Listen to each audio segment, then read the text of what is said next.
Hello there, it's Mike Paterson from Paterson Photography and First Choice Photo here in Lethbridge, Alberta, Canada. Welcome back to my studio.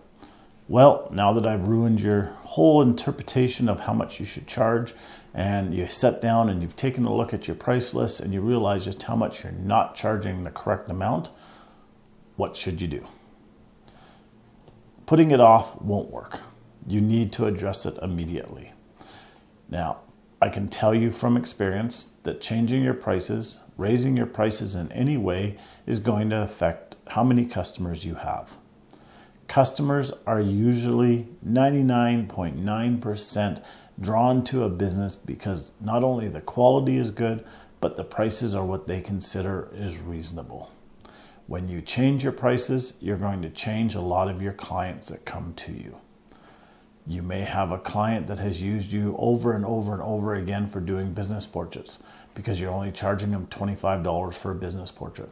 And then you realize $25 does not cover any of my expenses. I'm actually losing money on $25. By the time I drive from my house to the location, set up a backdrop, get everything set up, have the person come in, I take their pictures, I pack everything up, I drive back home, I pick the image, I send them the image. For $25, you just lost money. So now you have to figure out what you're going to do. Well, when you raise your prices, chances are you're going to lose that client. But is it a bad thing? Honestly, no, it's not a bad thing. You actually have to sit down and consider that you're not doing this as a charity, you're doing this as a business.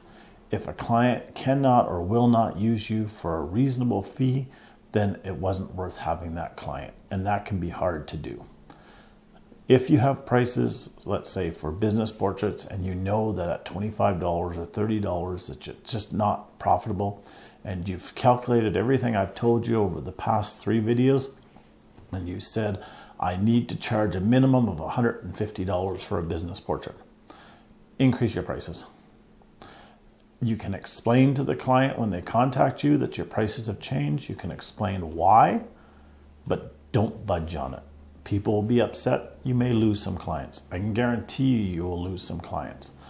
But a lot of clients will continue to use you if your quality is good enough. Weddings. I was caught in this trap many years ago. When I first started, I set up my wedding packages as I didn't have a studio. A few years after, I got a studio, and I then had expenses of rent. I had insurance. I had all the utilities. I had everything that came with renting a spot. I found out that my smallest package, when I did one at the studio, I was actually losing money on it because I didn't take into account when I made the package that I would have all these other expenses. So after doing it for a few months, I decided I had to bite the bullet, so I increased my prices. I took a package that was my lowest package and I tripled it, and I took my highest package and I doubled it, and everything in between proportionally. I lost a number of clients. But within about a year's time, I was doing less weddings, but making more money by doing them. And when I did get extra weddings, it was all profit. So it is worth doing. I've told many photographers this. I've had people come in here that have told me they were about to shut their business down because they figured out that they were losing so much money. I says, before you do that, just try raising your prices. And they says, but why? People won't come back to me.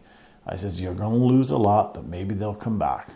Several of the photographers who did that actually found that they lost a few customers, but they actually gained just as many customers as they would have if their prices were kept low and these customers were prepared to pay the higher price. So bite the bullet, sit down, take all the numbers that you have figured out up to this point, apply them, and figure out in your package what you're going to charge, and then change your prices. Now, is there a way to change your prices, to raise your prices, and to take some of that pain from some of your good customers? Yes. Here's what you do. Take your package, figure out what you need to charge. So let's say it's a family portrait that you've been charging $30 to do a family sitting. You realize that $30 by the time you calculate it into all the stuff that you're doing is way below cost. So you're going to raise your family portrait session to $200. So you set up the $200, you do the price list, and if you have a client call you and they say, look, we want a family portrait done. You say, well, my prices have increased. I'm now charging $200 for the session. And when they get really upset, explain why. Don't go into trying to justify everything. Just say, here's the thing. I've got more expenses. I got this, I got this, I got this. But make them an offer. Maybe make them an offer instead of giving them 10 photos, digital images, that you'll give them 20 digital images for that price. Maybe tell them that instead of charging extra for each grouping, that you'll do a grouping for free or 2 groupings for free while you're doing that sitting. You're not losing money. You're not actually putting out anything more, but you're getting them used to the higher prices.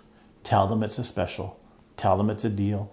Tell them that your prices are raised and that you're not dropping them. Make sure they know that, but toss in a few extras. One photographer that I dealt with for a number of years, who has since moved to another city, when she ended up raising her prices, she came to me and she says, I'm going to raise my prices. I'm going to change my packages completely. And what I'm going to do is I'm going to include with each of my packages an album of 5 5x7 pictures.